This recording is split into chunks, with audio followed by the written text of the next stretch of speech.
Ayan.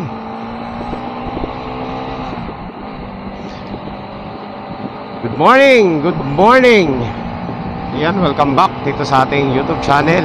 Magandang umaga po sa inyong lahat. Nandito na naman tayo sa kalsada. Ayan, so ang oras po ay 5 pasado na, no? 5:30 ng umaga. Ayan, isa sa pinakamaagang alis natin. Ngayong araw po mga master, samahan niyo po ako ngayon, pabiyahe tayo. Siyempre, akit tayo ngayon dito sa Marilake, no? At magtatambay na naman tayo dito sa Marilake. Manonood na naman tayo ng mga kaganapan dito, kung yung mga mapapanood natin dito. Siyempre, sa tabi-tabi lang tayo. Tingnan natin kung anong mga mangyayari ngayong araw na ito dito sa Marilake. Siyempre, marami na namang mga kamote riders yan ang aakyat.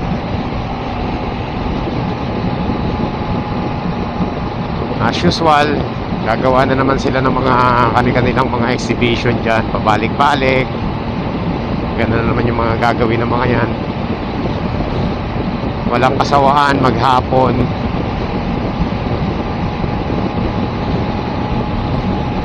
So yan, nood lang tayo ngayon, palipas ang oras sa taas. Tama nga na lang, kape-kape at saka kain. Tapos panoorin natin yung mga comedy dun sa taas. Okay, so yun lang mga master. Update ko na lang kayo kapag nandito tayo sa Marilake.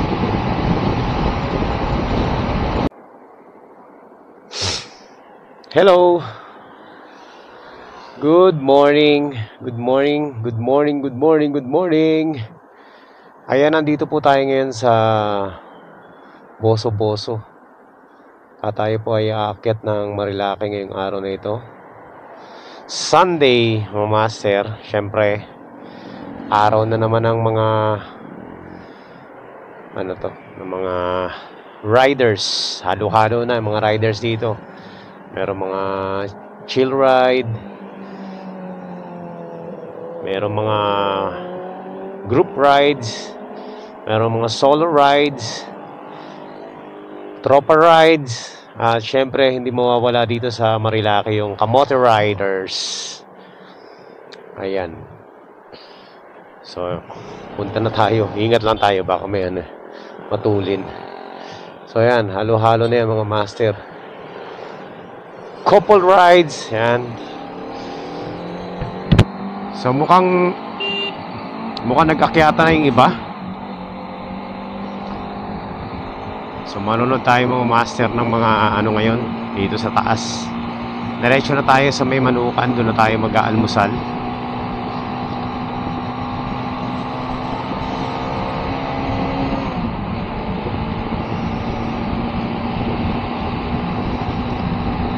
So ito pa lang natin, no? Akyat natin ngayon. Tama-tama. Habang tayo papaakyat sa taas, pagkukwentuhan lang tayo. So, regarding to dito sa mga sa mga alam niyo naman dito sa Marilake, no, mga master. Yan, sa mga aakyat dito o umaakyat dito. Marami rito mga mga alam mo yun, yung mga racing wannabe na mga riders. Sila yung mga pabalik-balik dyan sa mga kurbada dyan na paulit-ulit, na walang kasawaan. Talagang halos maghapon sila dyan nagkagaganyan, diba? Hanggang sa, syempre, hindi naman maiwasan talaga. Nagkakamali din.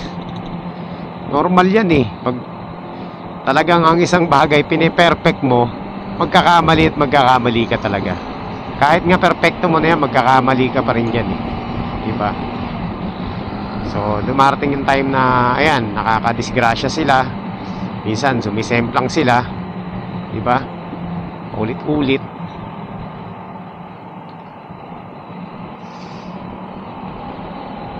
Ngayon, dito sa Marilake, sasabihin ko na sa inyo itong mga pabalik-balik dito, yung mga kamote riders dito. Ito para sa inyo to. Kung mapapanood nyo, wala samaan ng loob. Talagang re-real to ko na kayo. Alam nyo naman dyan sa Marilake, maraming photographers. Diba? Maraming vloggers. Diba? Yung mga nagbibideo. Kahit hindi vloggers, meron dyan mga ano lang yung mga recreational na nagbibideo lang. Diba? Nainganyo sila magbideo. Kasi nakikita nila yung mga riders na pabalik-balik nga. So, ayun. Ginagawa nilang content, diba?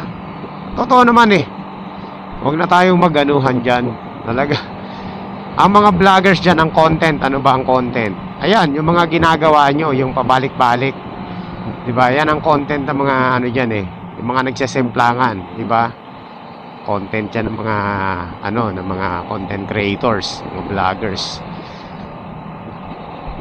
Tapos ang kino-content nila, diba?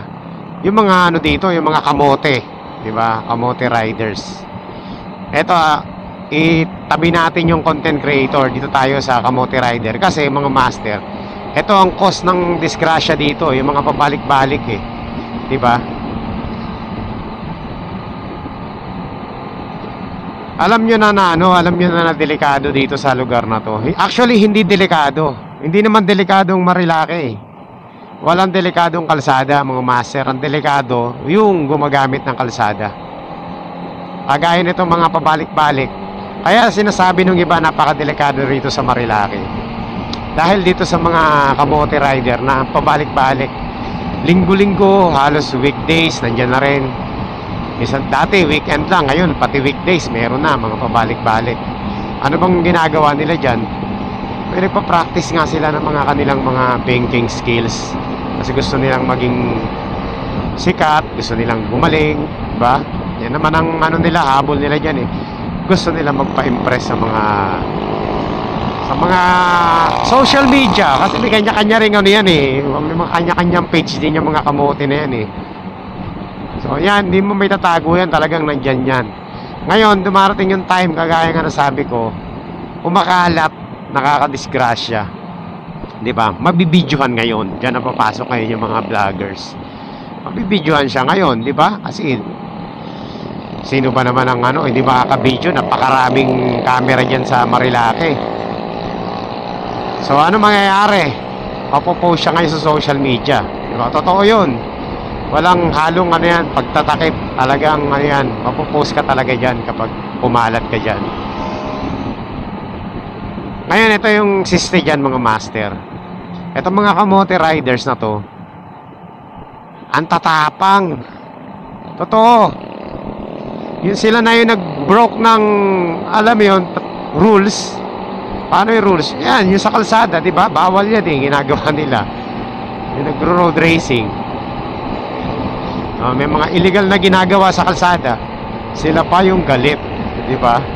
Tapos diyan napapasok na naman yung word nila na na respect. Diyos me. Ako talaga allergy ako sa ganyang word, respect. Tapos yung ginagawa mo hindi ka respeto. Di ba? Oh, galit pa yung mga yan kapag nabibidyohan mo na kumalat kasi nangihingi ng respeto. Tapos, ito malupit yung mga master. Galit yan dun sa mga vlogger na nandyan sa gilid-gilid na nagbibideo. Pag nabibidyohan sila, magpapabura ng video yan. Kasi ayaw nilang makita yung mga, nila, kapalpakan sa, pinagagawa nila dito sa Marilake. Yung iba dyan, ang dahilan, magagalit yung tatay, magagalit yung nanay, kasi hindi alam na ganun yung ginagawa nila dito. Diba? Kung hindi pa naman gunggong, alam mo na palang delikado ka, o pwede kang sumemplang dito, pero ganun pa rin yung ginagawa mo. Tapos pag kumalat ka galit ka dun sa nakabidyo sa'yo, malay ba nila nakakalat ka, di ba?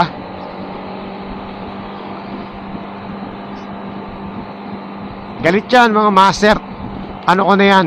Kasi siyempre sa tagal natin dito sa Marilake, yung mga ganyan na obserbahan natin yan.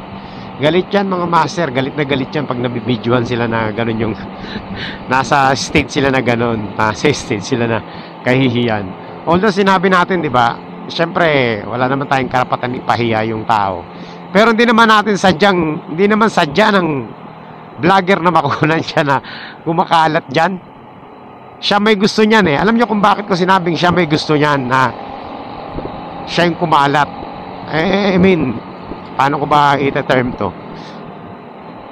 Naghahanap sila ng sakit ng katawan. Totoo.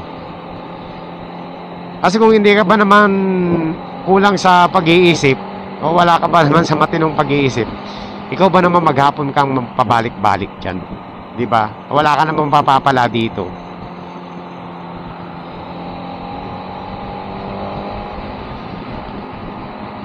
Kasi kung matino kang driver, hindi mo gagawin yung pabalik-balik sa mga kurbada rito. Umakyat ka dito para ganun lang yung gawin mo.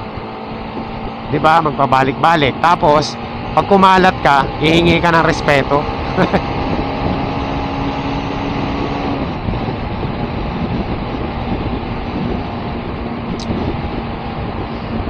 Magpapabura, mga master. Ako, sinasabi ko na sa inyo, hindi talaga ako nagbubura ng video. Pag meron ako nakukuha ng mga ganyan, hindi ako nagbubura kahit magpabura sa akin. Kasi ginusto nila yan eh. Nagpabalik-balik sila dyan eh. Ang binubura ko lang ng mga video, yung talagang lang, di ba, yung talagang karapat-dapat lang.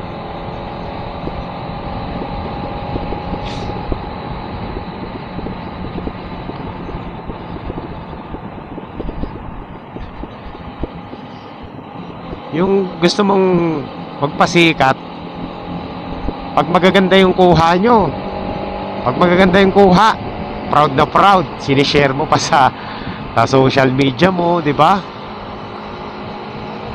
Pinagkakalat mo yung maganda mong kuha. Ngayon kapag kumalat ka, galit na galit ka kasi nabibidyohan ka. Ano ba talaga? Tsaka dito, huwag ka manghihingi ng privacy. Yan ang panlaban ng mga kamote riders dito eh. Privacy daw. Diyos me, hindi ba sila nag-iisip? Nasa public road sila. Tsaka hindi privacy yung gusto nila dyan. Tawag nito, walang privacy dito. Alam mo bakit? Ikaw mismo sa sarili mo eh. Di ba? Ine-expose mo yung sarili mo sa mga photographer at saka sa mga vloggers dito eh. Pabalik-balik ka tapos naghahanap ka ng privacy. Gunggong ka ba? Tapos iiyak ka sa social media, i-message mo yung mga nakabidyo sa'yo na pabura, magbabanta ka, di ba? Kung hindi ka ba naman engot, hihingi ka ng privacy. Kung gusto mo ng privacy, di ba? Wag ka dito sa Marilake. Ang daming camera dito eh. Tsaka kung gusto mo ng privacy, pwede naman yan. Kung may privacy, wag ka magpabalik-balik.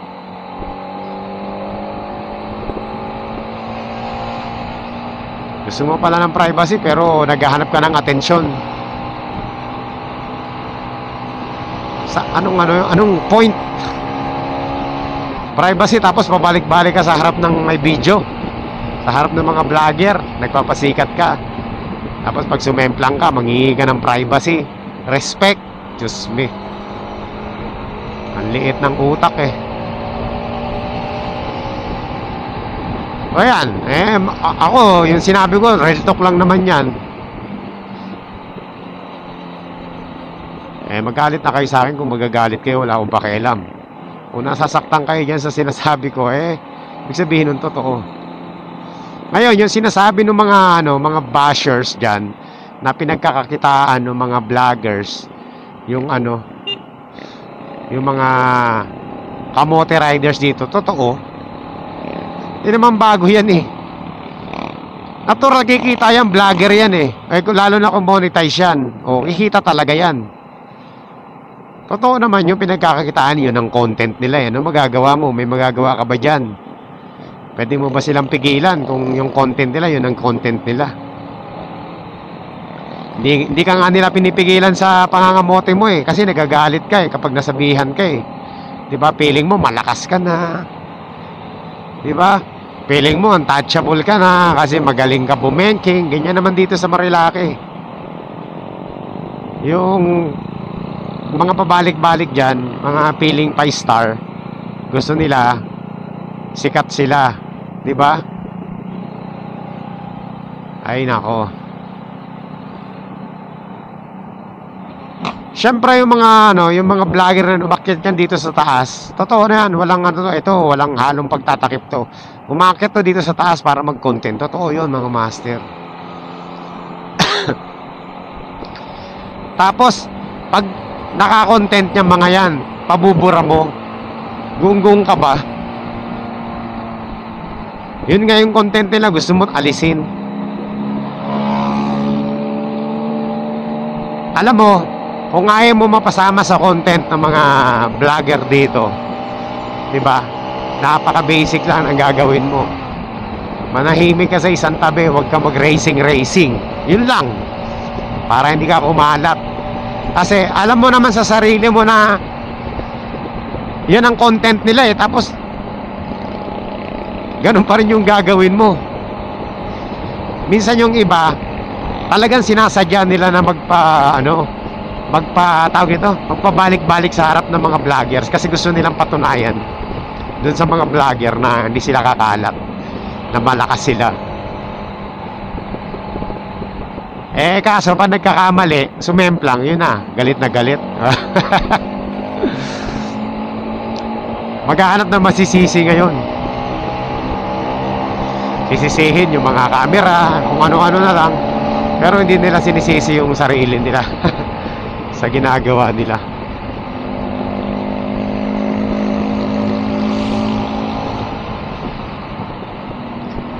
Natatawa ako dun sa mga kamote riders na pag kumalat magpapabura. Ako hindi ako nagbubura, mga master. Pag may nabibidyoan ako dito, ano naman tayo, matambay tayo dyan, di ba? Pag may nabidyoan ako, hindi ako nagbubura. Pero sinisiguro ko sa'yo hindi ka makikilala, pero hindi ko buburahin yung video mo sa akin.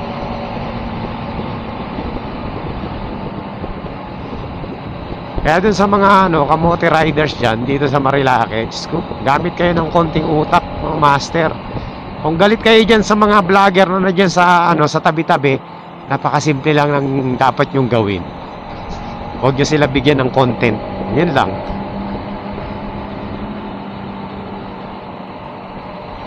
Diba? Kasi ang nangyayari, galit kayo sa mga vlogger dyan sa gilid, sa mga nagbibideo sa tabi-tabi. Pero kayo, bigay ng content sa kanila.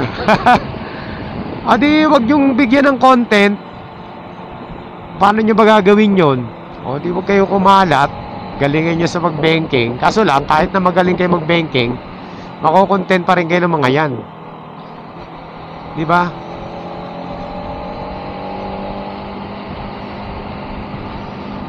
Wala namang ang content creator, kayang gumawa ng content yan kahit wala kayong magagawa dyan. Kahit na walang semplang yan, bakit naman tayo? Ako, kahit wala naman semplang, nakakagawa naman ako ng content ko.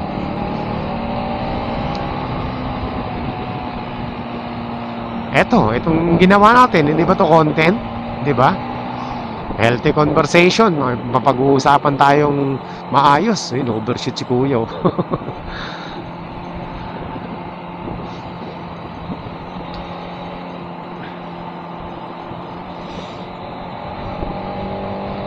So, ayan, open, di ba? Open tayo dito, mga master. Sige, mag-comment kayo. Kung kamote ka, mag-comment ka dito. Anong mali doon sa sa mga nagbibideo? Hindi ko sila pinagtatanggol kasi ako nagbibideo din ako eh. Hindi ko pinagtatanggol yung sarili ko. Gaya nito, nagbibideo lang ako. Di ba? Wala naman linalabag na batas yung mga nandyan sa gilid-gilid, nakatambay. Nagbibideo, karapatan nila yun eh. Pero dun sa mga kamote riders, una pa lang, sa ginagawa nyo, mayroon na kayong linalabag. Di ba? Tapos kayo pa yung magagalit kapag nabidyoan kayo. Nako.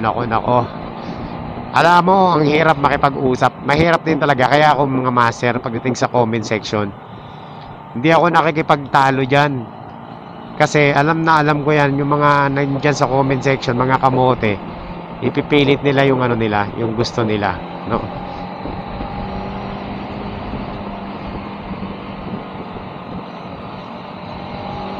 Mahirap makipagtalo sa ano, sa kamote pagdating sa kalsada.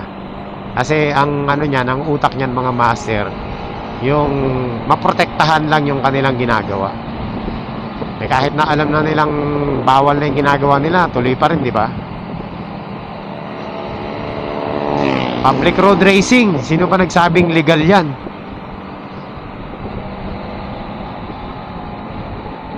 So, yun lang munting usapan natin ngayon mga master. Sana makarating to sa mga kamote riders, pati yung mga galit sa atin dyan. Alam ko may mga galit dito sa atin eh, di ba, sa Marilake. Meron yan, hindi lang sila makapag ano. Pero maraming galit sa atin dyan dahil sa ginagawa nating content. Eh, wala kayong magagawa sa akin kasi hindi ko naman kayo inaano, di ba? Kung galit kayo sa akin, eh wala akong magagawa. Kayo yan eh. Ako, wala akong galit sa kanila. Problema na nila yun, mga master, kung galit sila sa akin. Basta tayo, nandito lang tayo. Yan, bibidyo-bidyo. Galingan nyo na lang sa pag-banking kung talagang hindi kayo mapigilan sa pangangamote nyo. Ganun lang yun. Kung talagang pangarap nyo maging kamote, pangarap nyong magkalasulog-lasog yung katawan nyo dito sa Marilake, eh, wala makakapigil sa inyo. Sa inyo pa rin yan. Diba? So, ganun talaga. Tanggapin nyo na yung katotohanan na mabibidyohan at mabibidyohan kayo dito sa Marilake kapag kayo ay sumemplang. Yun lang yun mga master. Wala na, hindi yung mapipigilan yan. Para hindi mangyari yon, ikaw na lang yung mag-adjust ba. Kung talagang kamote ka, o sige, ayoko mabidyohan dyan eh. Mananahimik na lang ako sa isang tabi. O di, good for you. Bad for the content creator. Diba? Wala silang content eh. Yun ang akala mo. Okay, so yan lang. Sana naintindihan nyo ha. Lawakan nyo yung pangunawa nyo. Gamit kayo ng konting critical thinking.